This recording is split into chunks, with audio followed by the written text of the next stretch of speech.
Hai, nama saya Alivia Oktamania dari kelas 12.1 Kimia Analisis.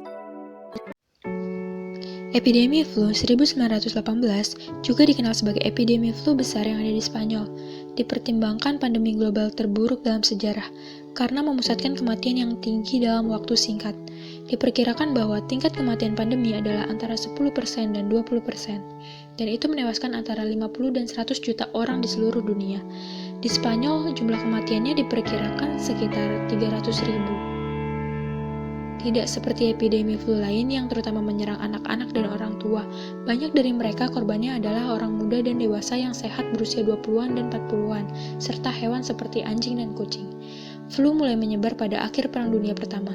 Media di negara-negara yang berpartisipasi dalam perang itu di bawah sensor militer, jadi mereka menyembunyikan pandemi.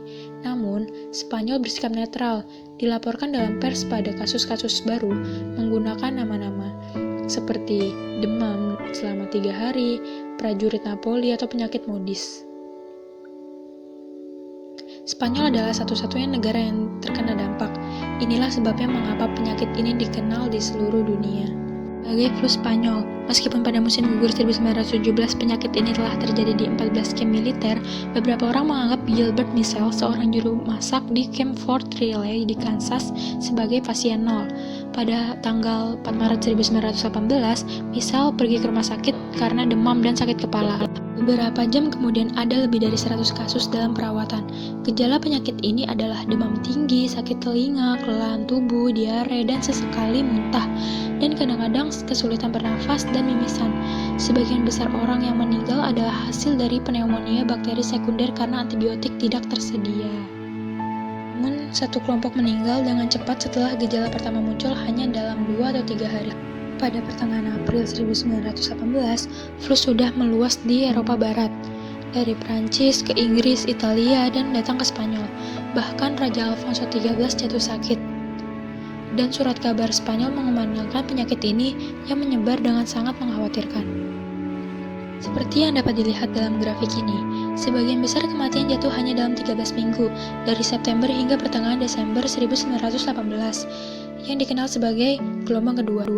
Orang dan populasi termiskin menderita akibat flu ini secara khusus, tetapi juga mempengaruhi gubernur seperti Presiden Amerika Serikat, Woodrow Wilson, Perdana Menteri Inggris Lloyd George, atau Kaisar Guillermo, pelukis Edvard Munch, bahkan menangkapnya dalam potret diri, dan yang lain seperti Gustav Klimt tidak selamat dari penyakit itu. Semua surat kabar saat itu mengumpulkan iklan dengan obat ajaib, itu eliksir, air obat, tonik, dan obat-obatan lainnya yang menolong.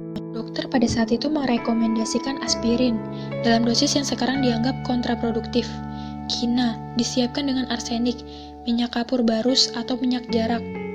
Beberapa bahkan mendorong orang untuk merokok.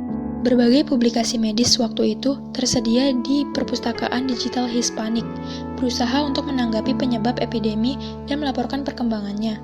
Seorang ilmuwan Italia, Profesor Saccone, mengklaim telah mengisolasi kuman penyebab penyakit. Tetapi waktu membuktikan itu tidak benar. Ketegangan virus menyebabkan flu Spanyol AH1N1 tidak ditemukan sampai 1943, dan urutan genetiknya tidak ditentukan.